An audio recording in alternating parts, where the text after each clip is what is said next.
एक जालिम बादशाह था जो लोगों को जबरदस्ती सूअर का मांस खिलाता था। जो इनकार करता उसे कत्ल कर देता। एक दिन उसने एक नेक आलिम को दरबार में बुलाया और कहा, मैं खुद तुम्हें सूअर का मांस खिलाऊंगा, अगर न खाया तो कत्ल कर दिया जाएगा।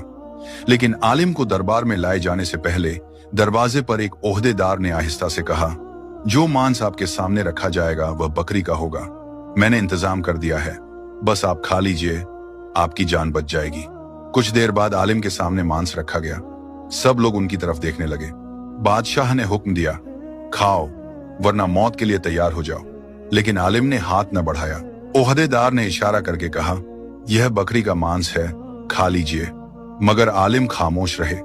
बादशाह गुस्से में आग गया और बोला, इसे बाहर ले जाओ और कत्ल कर दो।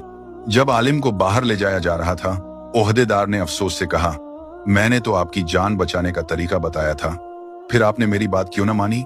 आलिम ने नरमी से जवाब दिया, मुझे मालूम था कि यह बकरी का मांस है, लेकिन दरबार में सब लोग तो यही समझ रहे थे कि यह सूअर का मांस है।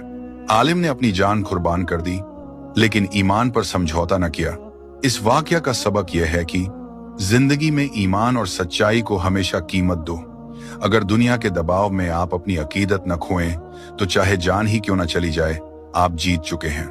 मजीद खूबसूरत इस्लामी कहानियों और सबक आमोज वाकयात के लिए हमारे चैनल नूर कुरान वर्ल्ड को सब्सक्राइब करें और वीडियो को लाइक और शेयर करना न भूलें।